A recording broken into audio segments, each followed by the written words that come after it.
go ahead and get. Go right ahead. Okay, well, thanks everyone for coming today, and I hope you're coming back from last week when we talked about Med Basics 1.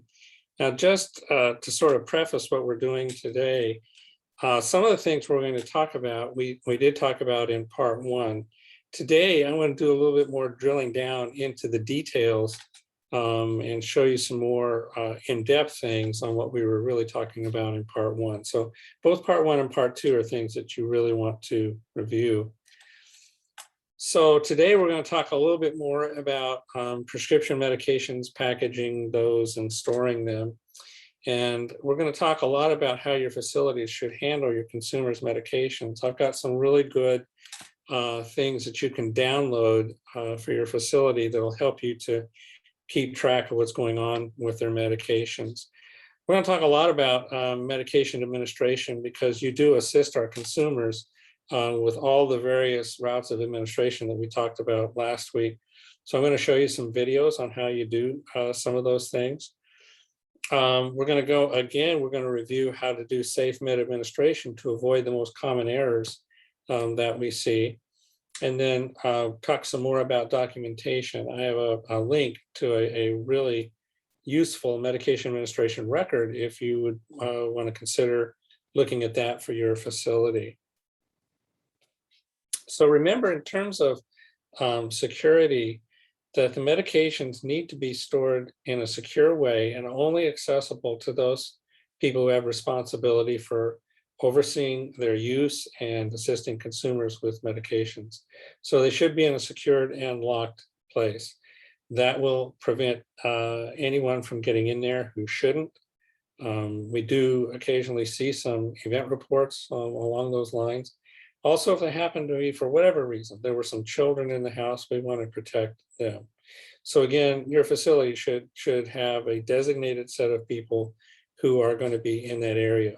And one other point that I didn't put on this slide that I think is also really important, if you have controlled substances for your consumers that are in your facility, that makes it especially important to keep those locked up because obviously things like Norco, Vicodin, and some of those things that our consumers might be on, those have a tendency to get taken. So you really want to keep track of those and keep them locked and stored. There's also a requirement that you have them logged into a document and it's kept for records. And this, I'm going to show you a document in a few moments that you can actually download and use. And it provides a system for you to track medications. And the really nice thing about this is it's in one place, it's compact, it's easy to do. And then you'll have a record of all the medications that have come in and gone out of your facility in case anyone should ever ask any questions. Lastly, again, on controlled substances, your facility should have a policy about how you're going to handle those things, including not just storage, but also keeping track of how many are in the container. I know in hospitals and in pharmacies, we have to do inventories and keep track of everything that we have on hand. And so it's just a good practice in your facility to keep track of those things, including even doing a count with 2 people doing the count. So just some basic things about where you store your medications. Obviously, they need to be clean, but they should also be organized and again, secured. As we talked about last week, medications need to be kept in the original containers that come from the pharmacy. Now, occasionally you might have a reason for a consumer to need a few tablets or capsules or whatever to go somewhere. And beyond 1 dose, we would encourage you to talk to the pharmacy and perhaps get a second prescription bottle that's labeled appropriately. And then you could transport more than 1 dose if they have to go off-site or something along those lines. Now, I list here on this slide the California State Form LIC 622. So let me just show you what that looks like.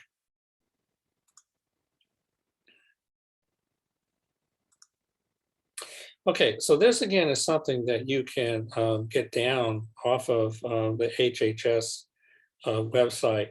And let me just mention, we're going to try to post my PowerPoint independently of the Zoom presentation on the VMRC website. And that way you can have this PowerPoint. And if you download it and then you bring it up and put it in presentation mode, all of the hyperlinks in this presentation will take you right to what I'm showing you. This came from the hyperlink that was in my slide. So this is what they call the centrally stored med and destruction record. And what I like about that is that it accounts for medications that come in and then medications that leave your facility, whether it's because they're going away when the consumer moves or whatever, but also the destruction process, which we'll talk a little bit more about later on. And so this is a very handy form that you can use in your facility. And again, it's everything in one place. And then there's accountability for it. And if there are ever any questions about what happened to a consumer's medications, you would answer it with this form.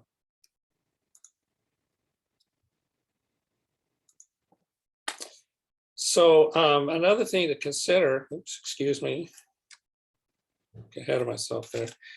Another thing to consider is that you should probably have a separate bin or a container for every consumer so that you can keep consumer medications segregated from other consumers' medications. This doesn't have to be anything fancy. It could be some little plastic bin that you buy at a dollar store or something along those lines. I'm just saying that really you should keep consumer medications segregated from each other so that you don't get them confused. I do get error reports where consumers have gotten another consumer's medications. And most of the time it hasn't been a big deal, but there could be situations where it might be a big deal. So for instance, if you gave a patient the wrong medication that they happen to be allergic to and they had a reaction to it, that could be a dangerous situation. Lastly, you'll remember that we talked last week about that the pharmacy, when they package these for dispensing, if there are any special storage conditions, they will tell you about it, and they will normally put what we call an auxiliary label on the bottle or the whatever the container is. And by auxiliary label, I mean it's something in addition to the regular prescription label. So it'll say store in or keep refrigerated, or avoid heat, avoid sunlight. Those kinds of things will be on those, what we call auxiliary labels on the package. So always follow those instructions. And you can always, by the way, ask the pharmacist when you get these, or if they're delivered, you can call the pharmacy and ask them if there are any special storage conditions. And for a lot of medications, there are even, believe it or not, there are some oral capsules that consumers might take that the capsules actually have to be refrigerated because they're unstable at room temp. So you want to pay attention to those things. Oh, and one other point here. If there are special storage conditions, it might be worth just putting a quick note on the medication administration record, like be sure to put back in the fridge or whatever along those lines. Okay, so in terms of prescription containers, excuse me, let's see, I've got an issue here.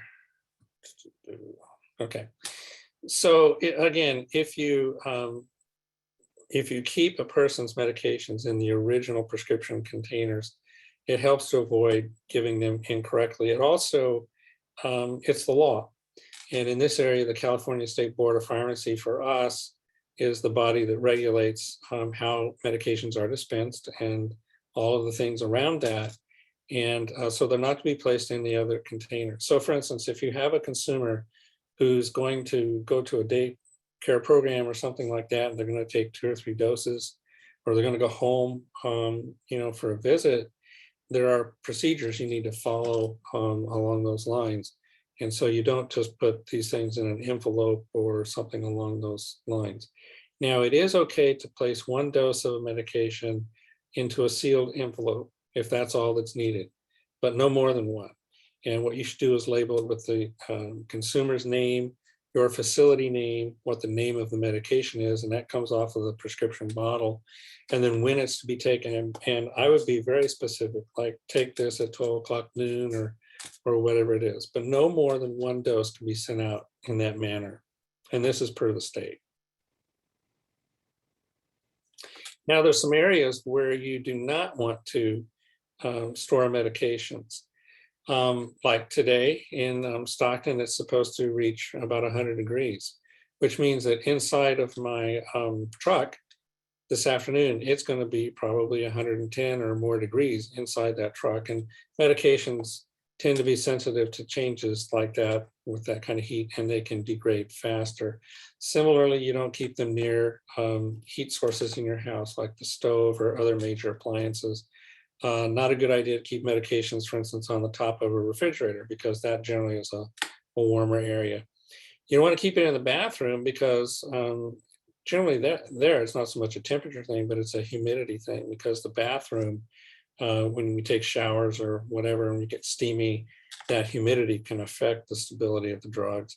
Similarly, under sinks is not a good idea because there may be a leak that you don't know about. Obviously not near heaters or in the laundry room. Another point to be careful about is being careful when you travel on airlines about medications. You can take them, and if it's a liquid medication that is required, my understanding is, and you need to check this with the FAA or the Homeland Security about what the requirements are, but my understanding is if it's a required liquid medication that you must take, you can take it on the airline with you. But the point I want to make here is also, I never put my prescription medications in my luggage. I always hand carry my prescription medications in my carry-on with me, because we all know that airlines can lose luggage and then you get there and you don't have your medication. In terms of temperature, we like to say if it's a room temperature drug, keep it somewhere between 59 and 86 degrees. Now, it's summertime here in the Central Valley, and if your air conditioner breaks and the temperature gets up above 86 degrees, as long as it doesn't go on for a long period of time, it's probably not going to make a difference. Now, if there's another storage condition that's required, again, the pharmacy will tell you through an auxiliary label. So there are a number of things that should be refrigerated. For instance, insulin products. Now, I want to tell you that there's an issue about that, though. You want to keep your insulin products in the refrigerator because that maintains their stability based according to the expiration date that's actually on the product. But when you inject insulin, you do not want to inject cold insulin because it makes you more likely to have a local reaction and it hurts more. So what I generally recommend is almost all insulin products are good at room temperature for 28 days. And that applies to the pens or to the vials, unless you have an unusual product and the pharmacist tells you something differently. Most of them are 28 days. And most of us get enough for a month, and then you may get some more and then you store it in the fridge. But my point is, the stuff you're using is good outside of the refrigerator for 28 days, as long as you don't let it get hot. So that's not taking it out in a hot car or those kind of things. But at home, you can keep it at room temp. But anything that you're not using right now should be kept in the fridge. There are some antibiotics, some antibiotic suspensions. There are a lot of the newer biological products that you see advertised on TV for rheumatoid arthritis and some of those things that you're seeing now. And many of those injectable biologic products have to be kept in the refrigerator. So again, the pharmacist will tell you what the appropriate storage is in terms of temperature. Now, humidity in California generally is not too much of a problem. But what that means is you want to store them in places that are typically dry. So avoiding places like the bathroom, the laundry room, etc. And again, reminding you to keep it in the original container. Now, nitroglycerin is a special case. Nitroglycerin tablets have some stability issues, particularly if they get jostled around a lot. Those tablets can tend to crumble a little bit, but they also need to be in the original glass containers. And the other thing about nitroglycerin is we don't dispense those, or at least I don't, in a child-proof container. Because if a person is having chest pain and angina and possibly even a heart attack, you don't want them fumbling around with that. So nitroglycerin is a special case. We dispense that in the glass containers that come from the manufacturer. Now, light is another issue for medications because, again, light is energy and that can cause medications to degrade. So we try to keep them away from bright lights. Now, most prescription bottles that come from the pharmacy, you've noticed they're colored. They're usually either amber or green. Those are the two most common colors for vials. And the reason of that is protective against light. You'll almost never see tablets and capsules coming in a clear prescription vial. In fact, I, in my whole career, have never seen a clear prescription vial, and that's what's behind that. So I've listed some examples here. There are many more that are unstable with a lot of light energy coming in on them. And again, the pharmacy will tell you if that's an issue. Okay, now here's a big thing for several reasons with our consumers, and that's the issue of expiration dates. So let me first give you a little bit of background of how expiration dates are determined. Manufacturers make drugs and they make them in batches, and we call those batches lots. And then they sample those lots, put some aside, and they watch them over time for how much of the original stated dose remains. So for instance, if they had 100 milligram product with that drug, and then they watch it and they watch it and they watch it, when they assay it later on, and it's only 90%, that means it's lost 10% of its original stated potency. And that is how we determine the expiration date for that lot. So it will differ. It's not standard for all medications. It's based on the companies doing what we call stability testing on those lots. And so expiration dates are based on the ability of that product to maintain at least 90% of the stated potency. Most drugs, when they expire, are not going to hurt you. In fact, I can't think of any that would be toxic for you. The big problem is that they're not going to give you as much drug as they're supposed to, so they're not going to control the condition like they should have.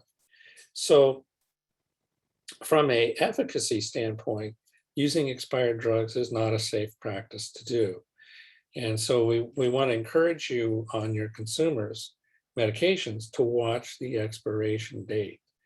And we'll go over some how to destroy those things and how to account for those things. But the expired medications should be taken out of their supply, should be replaced if they're going to stay on the drug, and then it should be taken out of their bin and destroyed using appropriate processes. Now, do we all occasionally find expired medications in our cabinets? Yeah, because maybe you don't take the drug anymore, or maybe it's a drug that you take only as needed, for instance, as needed for pain, and you haven't had pain for a long time and you forgot that it's in the cabinet. And I have patients ask me this all the time. Well, I haven't used this for a long time and I pulled it out and I found that it expired 2 months ago. Can I still take it? My advice is if you still need it, especially for an as needed or PRN indication, make sure you talk to your physician and to find out that you do indeed still need that medication. And if you do, get a new prescription or get that one refilled and don't use the expired medications. Now, will they hurt you? Probably not. Will they help you as much as they should? Probably not. So in terms of refrigeration, when we talk about a drug that goes into a refrigerator, not a freezer, but a refrigerator, we're talking about temps between 36 and 46 degrees Fahrenheit. Now, my best case scenario for all of us would be to have a medication only refrigerator. In fact, they make what are called medical grade refrigerators, but it's not really necessary that you buy those. If you have a refrigerator that maintains constant temperatures between 36 and 46 degrees Fahrenheit, then you'll be okay. If you cannot have a separate medication refrigerator, then at the very least you need to keep the food away from the drugs and keep the drugs in some kind of a separate bin so that you're not coming into contact with other kinds of things. Once again, they need to be secured, and optimally it would be locked, so it would be optimal to have a separate refrigerator for this purpose. Another thing is when you store your medications in the fridge, it's best to put them in the middle area of the fridge, not so much in the door, but put them in the middle area, because that tends to be the most consistent in temperature and less subject to temperature changes. And then you should have a temperature log. You put one of those little refrigerator thermometer things, or if you like mine, I have one of the newer refrigerators. It has a digital temperature thing that tells me, what's going on in the fridge. But you should have a temperature log, and I would do that daily and record the temperature and initial it so that you know that there have been no temperature swings. Now, what about destruction of medications? Okay, your facility should have some sort of policy that you follow. And when we talk about destruction of meds, we're talking about those that have been discontinued or those that have been or that have expired. So you could use that this log that I'm going to show you in a few moments, or that one that I just showed you actually, that has an area for destruction. And it needs to have a place for the drug, the date, how many tablets were destroyed or whatever, and then it should be signed by those who are doing the destruction. And the requirement is to have either the facility administrator or that person's designated staff member to do that, and then another adult who's not a client or a resident. So you want to have two people, and it's just a way of documenting and being careful with what you do with those medications. Now, some specialized dose packaging can be returned to the pharmacy that dispensed it, and they can destroy that stuff for you. You should have a conversation if possible, and the client would understand because it is their property. But you can also talk to the representative and tell them of the need to destroy that medication. So a last point I want to make, though, is whenever a medication is stopped, let's say the physician says, well, stop taking Zyprexa or whatever it is, everyone on the staff needs to know that that has been stopped. The medication administration record needs to reflect that. And you have different ways of doing that. Sometimes in the past, when hospitals had written MARs, they would yellow it out, whatever your policy is, to indicate for everybody that has been stopped. And then you go ahead and destroy the medication and record that. So what do you do with old medications? This is another question frequently comes up from patients. So there are a number of ways that you can manage this now. So one is that there are these drug take-back locations. For instance, I know for sure Walgreens is a take-back location. I believe some of the other chain pharmacies have also started doing this, which is kind of a new thing just within the last few years. So what I have here is I'm going to show you this. Let me escape from here. Let me show you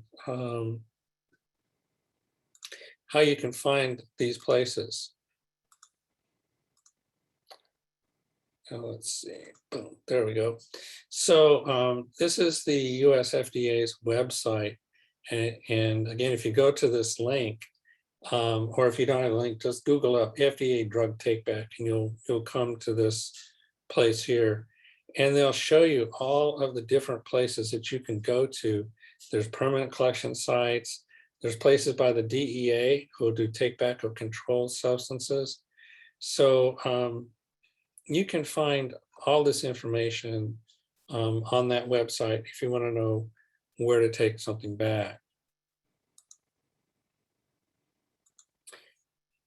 Now, let's see, let's go back here. Another question I get from patients, well, if I don't want to do it to a take back, is there any way that I can destroy the medication myself? And the first urge is, well, I'll flush it down the toilet. Well, that's not a good idea for some medications. And there are some that can be flushed, and there are many that cannot be flushed. And so if, let's see, let me show you the flush list here. Okay, so you'll see again, this is the FDA's website. You can look on here and it will list for you the drugs that can actually be flushed. And these generally are opioid narcotics that can be flushed. And then there are some drugs that don't contain opioids. But what you'll notice from this list is it's really pretty short. So the bottom line is that most medications actually cannot be flushed.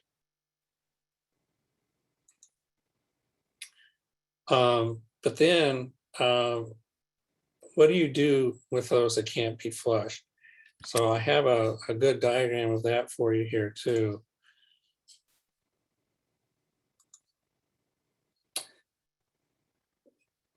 Okay, again, this is from the FDA's website.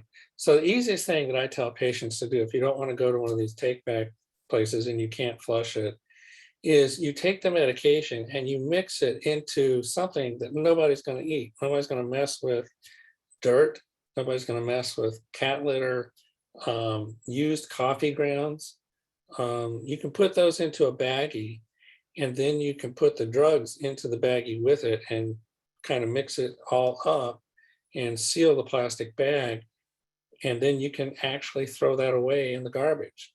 And the EPA says that this is an okay thing to do. So most people I find have coffee grounds, used coffee grounds.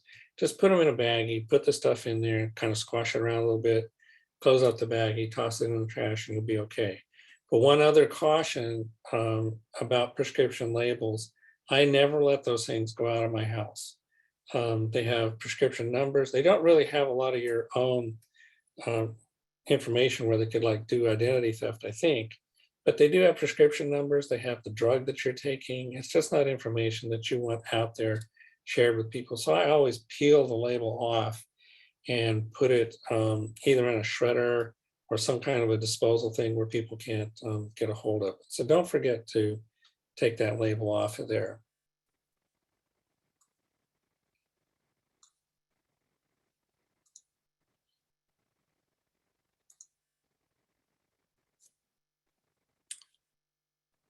Okay, so how do you organize your med administration area? Well, first step that I want you to think about is to have an area that's as free from distractions as possible. One of the leading causes of errors is people get distracted by too many consumers in the med administration space at the same time, other activities going on. So distraction is a formula for mistakes. So step one for me is to have a med administration area that's free from that and where you can keep it organized. And again, we've talked a little bit about that. It should be a place where you can lock the medications. It should be a place where you can put each patient's bin with his or her medications in that. And you try to separate them out also, internal meds from external meds. And that can be done by placing anything that's going to be placed on the outside of the body, maybe in a little baggie in the bin so that nobody makes a mistake with that. And you should have all of the paperwork for that prescription on file for the consumer. It should have their name, the instructions for use, and all of that that gets transferred onto the medication administration record. I like to suggest too that sometimes you keep them organized in terms of times, like here's the morning meds, here's the afternoon meds, etc. So this is a place where you really want to be careful because it's just rife with opportunities for mix-ups. So again, it should be a specific area of the facility, secured location, distraction-free. Another thing I recommend is that you deal with one person at a time. Don't try to set up medications for everybody at one time. Now, I know in the hospital, sometimes we do that, but we do this all the time. And so we're kind of good at what we do. But even so, I have to tell you that sometimes mistakes happen even there when we prepare too many people's medications at the same time. So you have to be really careful about that. And the easiest thing to do is just do one consumer at a time. You have some time around the due time for medication, right? 30 minutes before, 30 minutes after, it's just not that big of a deal. So you have time to take care of everybody. It should be a clean area. I mean, you don't want to have your medications kept and given to you in an area that's not clean. And another thing is one person should complete the entire process. Don't start it and then hand it off to somebody else. If you're taking care of a consumer, take care of that consumer. And if you have to go and you need some help to finish with somebody else, that's fine. But don't hand off a consumer in the middle of a med administration.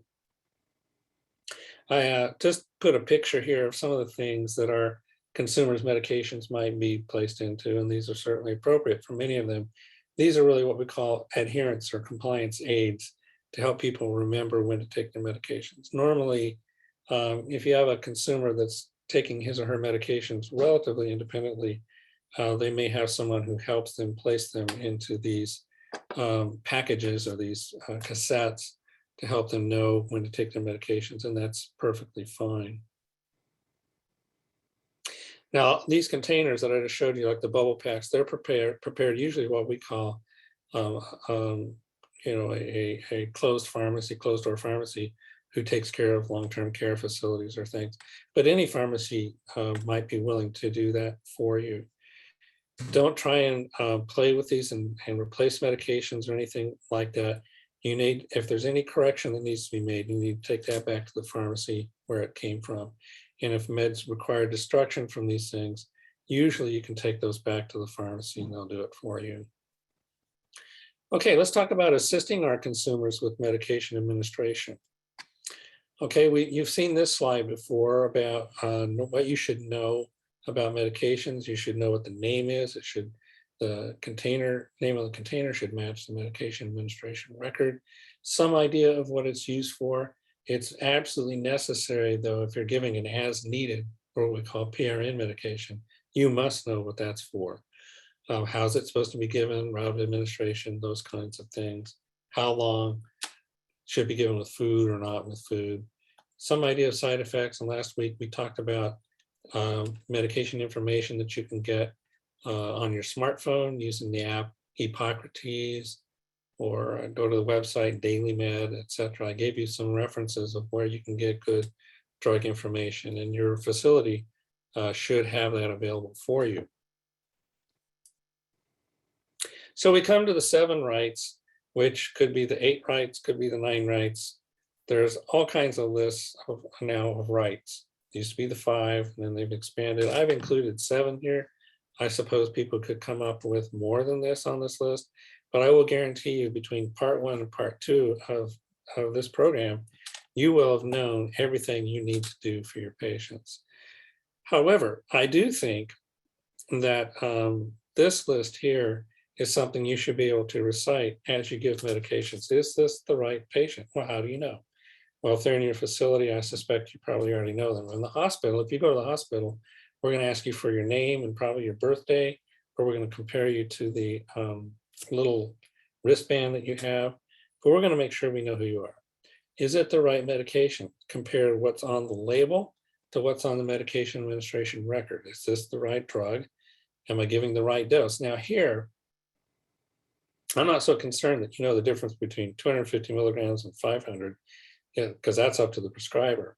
What I'm saying though, is it 1 tablet or is it 2 tablets? Is it 1 teaspoonful or 2 teaspoons full?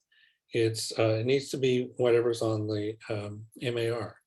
Right route of administration. Again, yes, most times tablets and capsules are taken orally, but there may be some formulations that it's not clear. Make sure you know exactly how it's given. Is it the right time? That should be set up on your medication administration record, and it's based on the directions on the label of the bottle.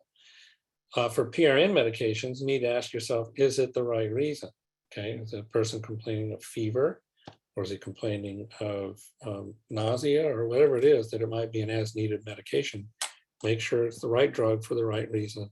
And then finally, right documentation. Don't document ahead of time. Rather, give the medication and then document. And the reason is, and this happens even in my hospital, if a nurse documents ahead of time and then he or she goes to the patient, they refuse it, the nurse will go and return the medication to the drug cabinet, but he or she may forget to go back and document on the chart that the patient refused the medication or couldn't take it for whatever reason, and it looks like they had it. So I always recommend don't document ahead of time, document once you've given the dose. We've gone over this before, but suffice it to say, we have a lot of ways of giving medications. And while it's usually pretty clear for tablets and capsules, it may be less clear for other kinds of formulations. And so, for instance, there are some tablets that are not meant to be swallowed, but rather they're meant to be dissolved on the top of the tongue, under the tongue, or between the cheek and gum. There are a number of those kinds of formulations, and it will always say on the prescription label, dissolve 1 tablet under the tongue 3 times a day or whatever it is. So make sure on those that are not as clear that you look and make sure you know how it's supposed to be given. Okay, now, have you ever had trouble swallowing a tablet? I know I have. And some of the tablets that we give can be pretty large. So for instance, I don't know if any of you have had a consumer who's taking Divalproex, the brand name is Depakote, and those tend to be pretty large tablets, and they can be difficult to swallow. So I've got a video here of that might show you some tips. Let's see.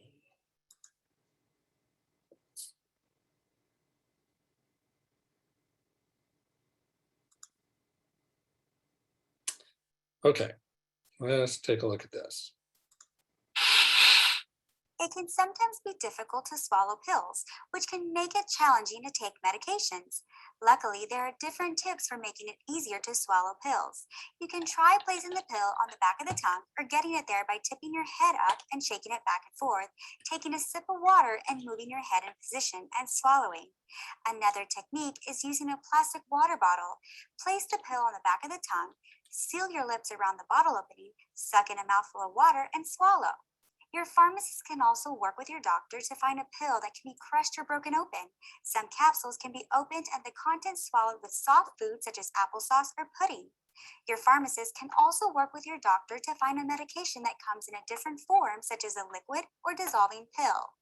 Also, there are special swallowing sprays and cups that can make taking pills easier. As with any medication, it is important to ask your doctor or pharmacist any questions you may have.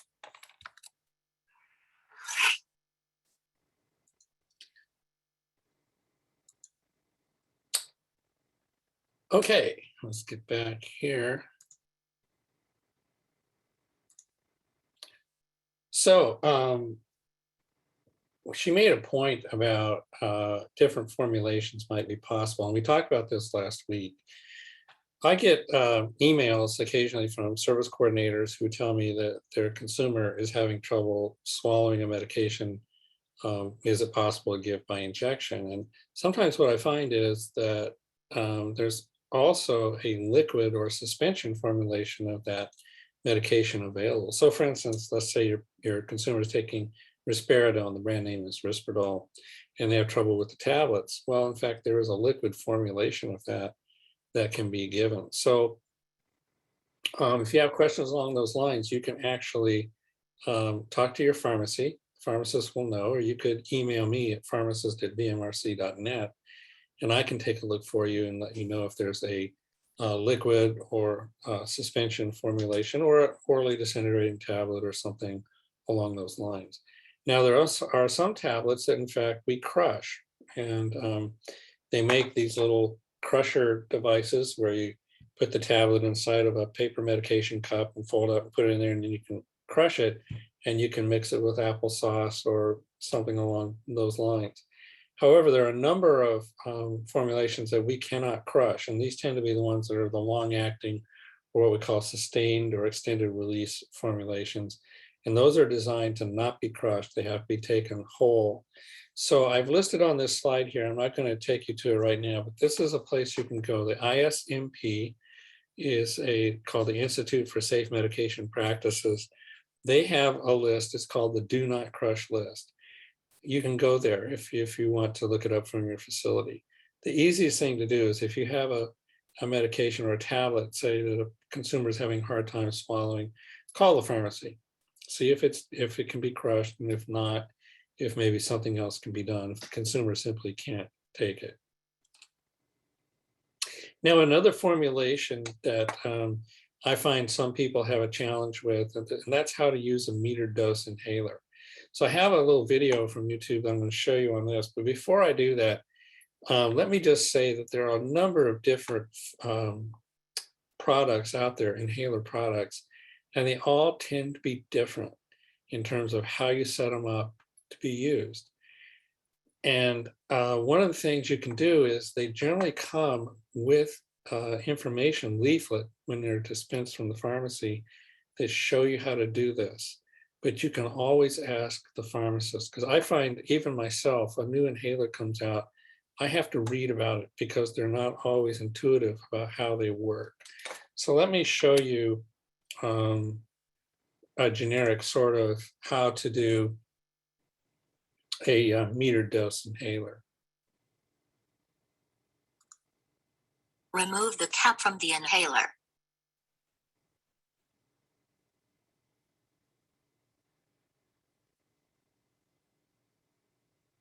Shake the inhaler well for 5 seconds.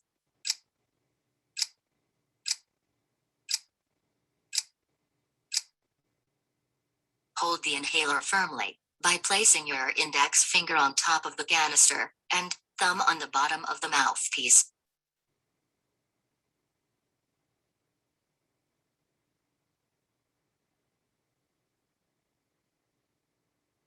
Sit up straight or stand up.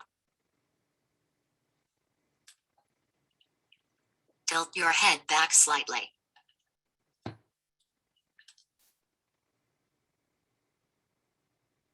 Exhale away from the inhaler.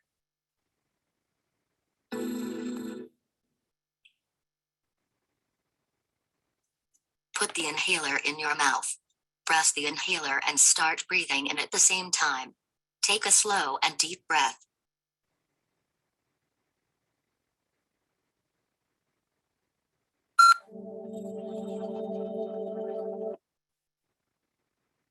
Hold your breath for 10 seconds. Exhale slowly through your mouth or nose.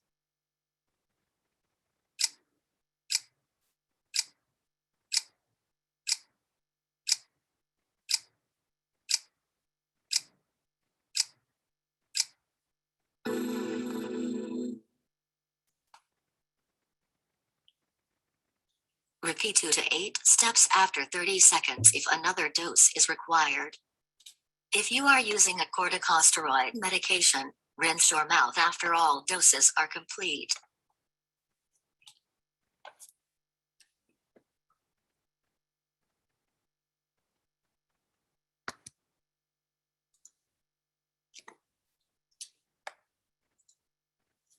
Okay, I just want to reinforce with you what she said at the end about a corticosteroid. We have a lot of consumers now who are using steroid inhalers because they help both with asthma and with COPD.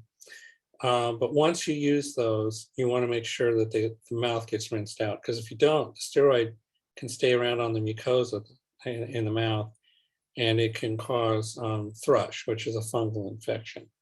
Now, what I recommend for many people who might have problems with that procedure that you just saw, because it does take some coordination, is to use what's called a spacer device on the meter dose inhaler. So I wanted to show you a video of that also.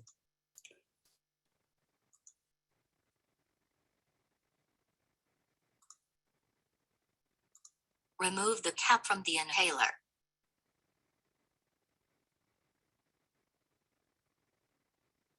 Remove the cap from the spacer.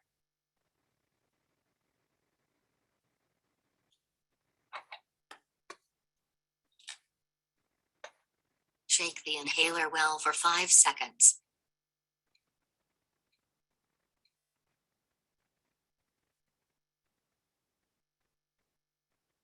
Insert the inhaler into the open end of the chamber. Ensure that the inhaler fits properly.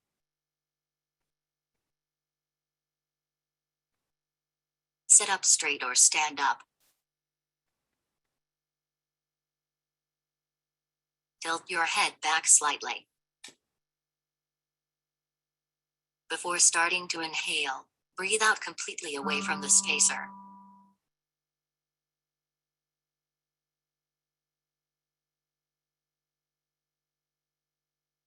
Place the mouthpiece between your teeth and seal your lips tightly around it.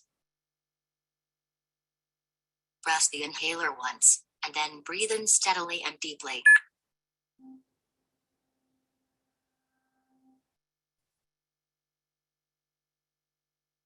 Hold your breath for 10 seconds, or as long as you are comfortable, and breathe out slowly.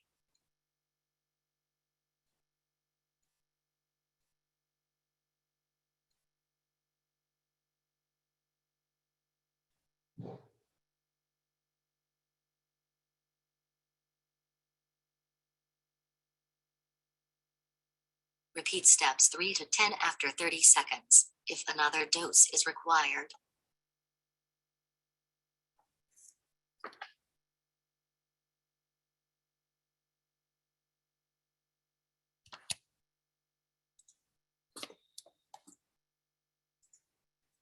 Okay, so I recommend getting a spacer device for any consumer that has any difficulty at all using a metered dose inhaler.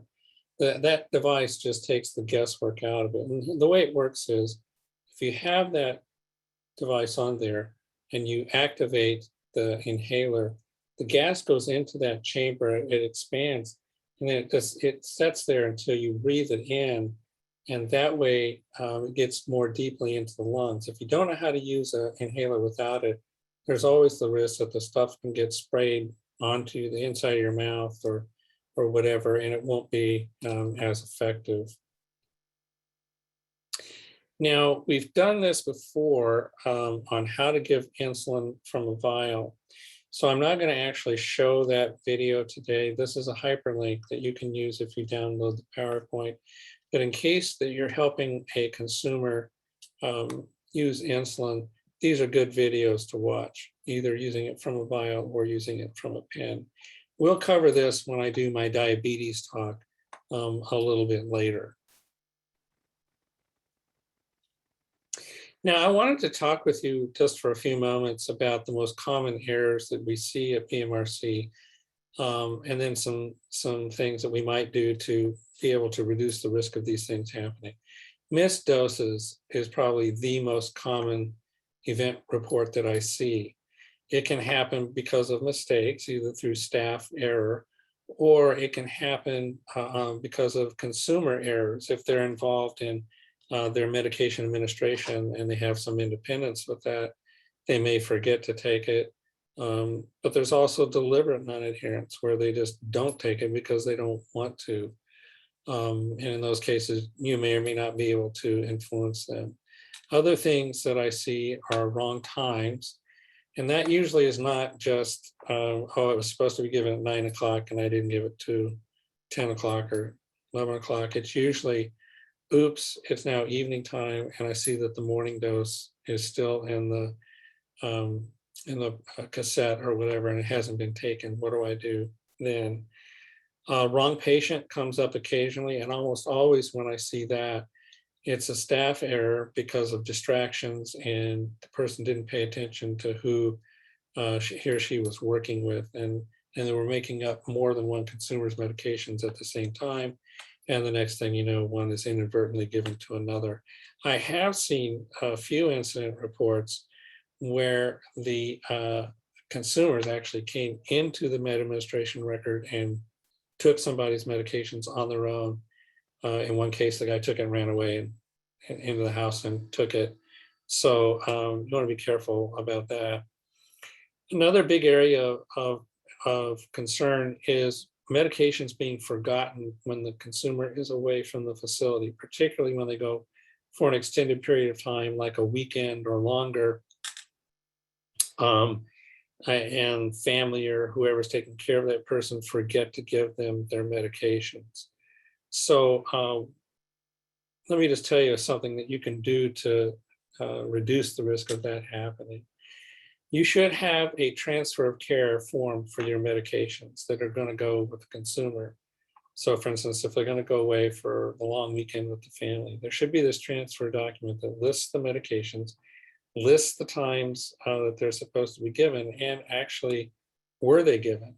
And I've even recommended in some cases that you go ahead and make a photocopy of the medication administration record so that they'll have a visual of when it's due, but also a little boxes that need to be filled in. So you just want to make sure you go as far as you can in terms of giving them instructions and helps so that they'll know when to give the medication. I see a few event reports occasionally of medications that were not supposed to be crushed. Fortunately, that's not very common. I see documentation errors in that a medication will be documented as having been given on the MAR, and then somebody on the next shift comes along and they look at the person's medications and the morning dose is still there. So again, this is a documentation error. Now, there's another category of errors that I see very frequently, and that's failure to get refills of medications. I always tell people you need to give your pharmacy a week's notice on the fact that you're going to need a refill. And the reason I say that is sometimes when prescribers write prescriptions, they'll say refill times 6 or refill times 1 year or whatever. And then the pharmacy can just keep refilling it until it's out of refills. Other times they don't put refills on there. And it's not clear whether or not they need to be on the medication longer than that. But the bottom line here is that it can take some time for your pharmacy to get refill requests authorized by prescribers if they don't have any refills already authorized. So you want to give them at least 8 weeks notice. Now, that form that I showed you before on the meds in and meds out, it has a place there for you to write when the refills are going to be due or how many refills are left. And it says that, by the way, on the prescription bottle, right, on the label. I have one, I don't have it right here, but I have one for blood pressure and it says how many refills I have left. If it says refills 0, that tells me they or I are going to have to talk to my doctor to get that prescription refilled. And that usually is not going to happen in 24 hours. In the old days, pharmacists would call the physician's office and maybe get a verbal approval of it. But today, most physician offices want pharmacies to fax requests over. And you hope it's going to somebody who's going to look at it, but maybe it goes into the in basket and gets buried under other things. All I'm saying here is that you need to give pharmacies plenty of time if a refill has to be authorized by the prescriber. But I see a lot of times where consumers are missing doses because they ran out of drug and it's Friday and the prescriber's not in. And in that situation, you got to work with the pharmacy because there may be something that they can do about it. Now, I've listed some steps to success. Again, this is a review of what we've talked about in both of these modules. Get everything together that you need to give the medication. Get it all into one place. Set up your medications one consumer at a time. Get your medication administration record or MAR set up so that you can use it. You know what you're giving right now at this time of the day or on your shift. Wash and dry your hands, make sure they're clean. I prefer myself to not touch people's medications. When I have to handle medications in the hospital, I actually glove up. I just think it's a good practice to do. It may not be necessary, but I think it's a good practice just to use gloves. Prepare the medications in the dose cup, and then you go through the 7 rights. Let's talk about documentation for just a moment. Whenever you get a prescription in for a consumer, make sure you look at the label, make sure it's the right patient's name or consumer's name. If you're unsure about anything about that, check with your supervisor. You can always call the pharmacy. Make sure that you have enough dosage units to last until the next refill. So sometimes things happen, pills get dropped or whatever, and you look in there and you've only got 3 tablets left and the next refill is not due for a week. That's a problem you have to get addressed. So make sure you keep track of how many of those you have in the bottle so that you're not going to run out. Make sure the drug is not expired. Read the auxiliary labels in case there's any special administration instructions. And then another thing to make sure is that you don't use duplicate prescription bottles. So for instance, I got a refill of one of my medications the other day, and I still had some left in the bottle from before it. So I actually have 2 of those bottles now. So I have to make sure that I don't just grab those two bottles and take one out of each bottle. And the same thing would be true with the consumer. So you want to make sure if a refill comes in and you're still using the last few tablets out of the older bottle, put the other one in the bin and keep it separated so that you don't double up. Now, a word about medication administration records. These will differ from facility to facility. There's no magic formula here. They all have to have, obviously, the drug name and strength, who the prescriber is, how many times a day or what times of the day it's supposed to be taken, how it is to be given orally, sublingually, or whatever. And then any other instructions like give with meals or do not crush, those kinds of things. So all MARs are going to have this on it. It's just a matter of how you format them that may be different from facility to facility. Now, the other thing that I want to encourage you to do is not use your own abbreviations. Okay, I prefer you not use abbreviations, but don't make up something. Now, with as needed, or what we call PRN medications, you want to keep those separate on your MAR so that they don't get in with the scheduled meds and get given on a regular basis when in fact the consumer may not need it. So there should be a separate place for as needed medications. Never ever give a medication until you've compared it to the MAR and you know it's the right drug and the right time, the right person, etc. Obviously, there has to be a place for the date and time the med is given. Your facility has a policy probably where you either sign for it or you put initials by it, and not signing ahead of time. We've talked about this before, but you don't erase from the MAR. If you make a mistake, you can draw a line through it and put the correct information on there. But generally, a mistake is crossed out with one line. It's not scribbled all the way through. It's just a hatch line through it and then the correct information. When you give a as needed or PRN medication, you need to document not just that you've given it, but what was the reason. And then there should be some follow-up later to see if the person has done better. So for instance, if it's a as needed pain medication, then you should do a pain reassessment. I usually recommend 30 minutes to an hour after you've given the medication, see how that person is doing. And if they haven't had any improvement, then you may need to do something else. And as we mentioned last week, there's some medications where the prescriber will tell you, well, I want you to measure the pulse before you give this medication. If it's below, let's say 60, I want you to hold the medication. Or they might tell you, I want you to do a blood pressure check before you give this medication. If it's below a certain level, hold the medication until it's higher, etc. Let me show you this example medication administration record. Because again, this is something that you can download. And I think it's a, well, where did it go?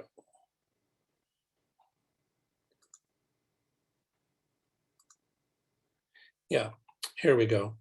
This is a form that you can actually get from the Department of Disability Services. It's in their toolkit. And it tells you a little bit about how to fill out the MAR.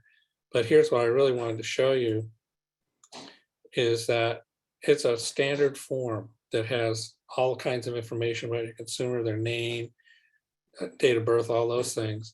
But it also has a place for allergies. It has the medication boxes where you would put all this information in there.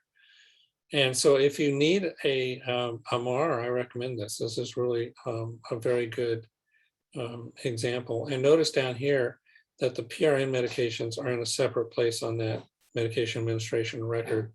And that's to keep you from accidentally giving them on a scheduled basis. And notice that they will ask you what it is, why was it given, and then something about reassessment. Here, did they get better? Did they not get better, etc.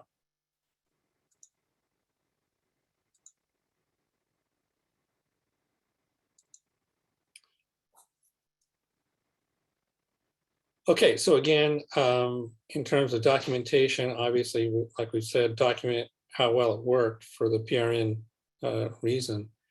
But did you notice any side effects? And you can, keep track of that with your consumers. We'll have other talks down the road where we talk about specific side effects of medications.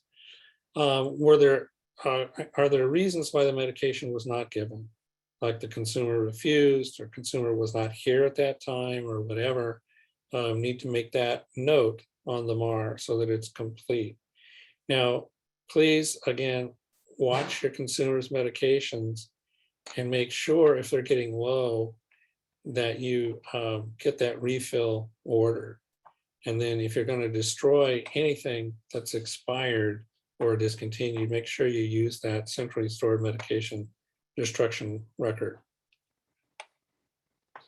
So what do you do if a consumer refuses? Well, again, ask them why, because maybe they have a reason. They tell you, oh, I can't swallow the tablet. This thing is making my stomach hurt, or whatever. They may have no reason. They may just tell you, I don't want to take it. Okay, they have the right to do that. You can't force them to take a med. I was asked a question on another Zoom meeting yesterday about whether we could tell a patient we're giving him one med, but we're actually giving them another. You cannot do that. These folks have rights, and they can refuse their medication. What I often do is suggest just ask them why, don't make a big deal out of it. And then maybe a few minutes later, their mood will have changed or whatever, and they will take the medication. Now, if they continue to refuse, obviously you need to let your administrator know, and that will set off a series of things, eventually letting the pharmacist and the prescriber know so that you can get advice on what to do. But certainly the pharmacy and the prescriber need to know this person's refusing. Just in terms of reasons, there are a number of things that people say is the reason they're not going to take their medications. Maybe they don't understand, and that's where patient education comes into play. Maybe they don't like the side effects. Taste is another big deal.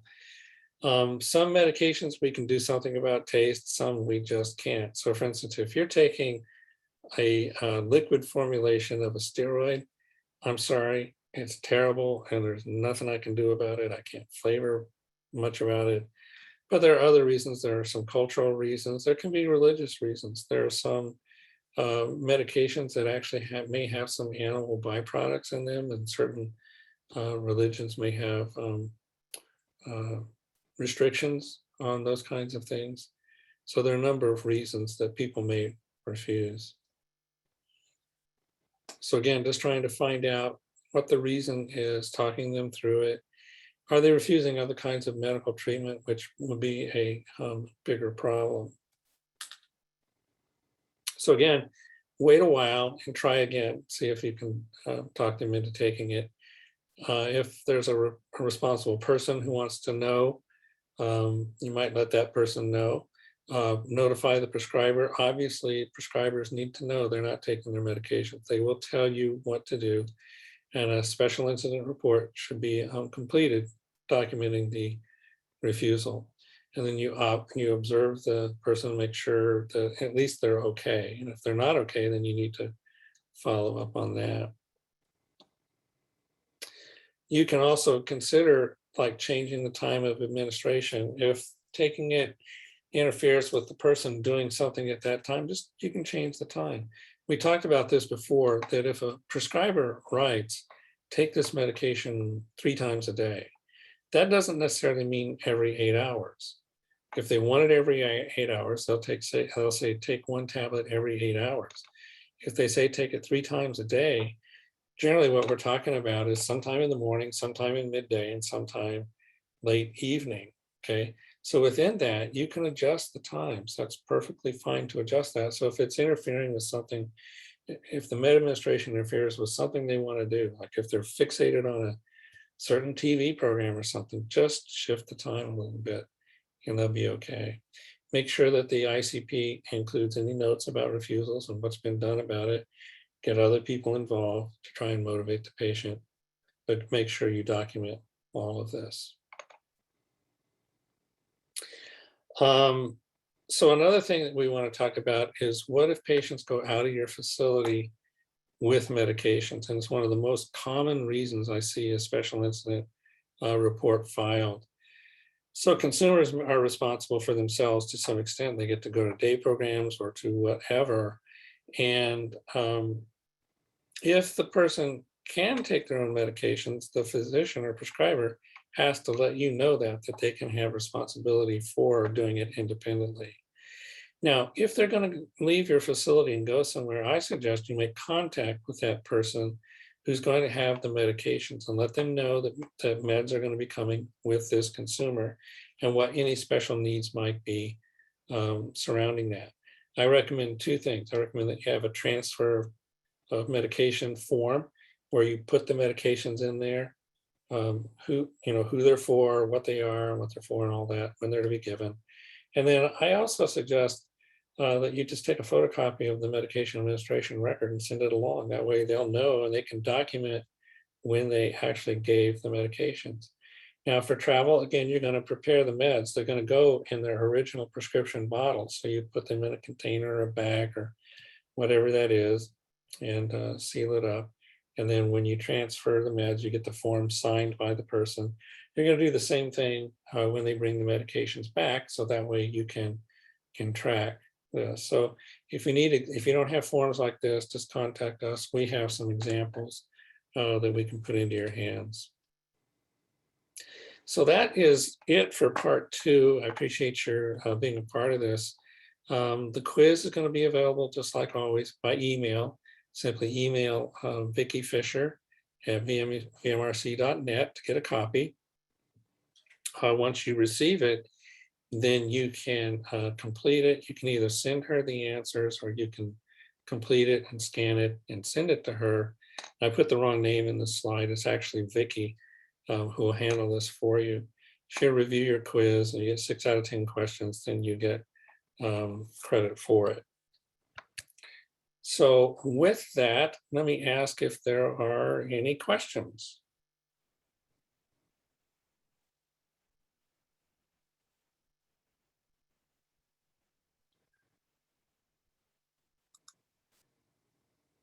Okay, so if you do have any questions, I'm going to go ahead, because I'm a little bit longer than I normally am, I'm going to go ahead and bring this to an end. If you have any questions, you can always contact me at pharmacist@vmrc.net. Otherwise, Vicki, are we good to go? We are, yes. Just my email address is just bfisher@vmrc.net. So in case anyone wants a quiz, yeah. Okay. And I think most of them have emailed me before, but okay. But yes. All righty. Okay, everyone. Thank you for joining us today. Have a great afternoon. Thank you, Thanks, Dr. Vicki. Kehoe. Bye-bye. Bye-bye.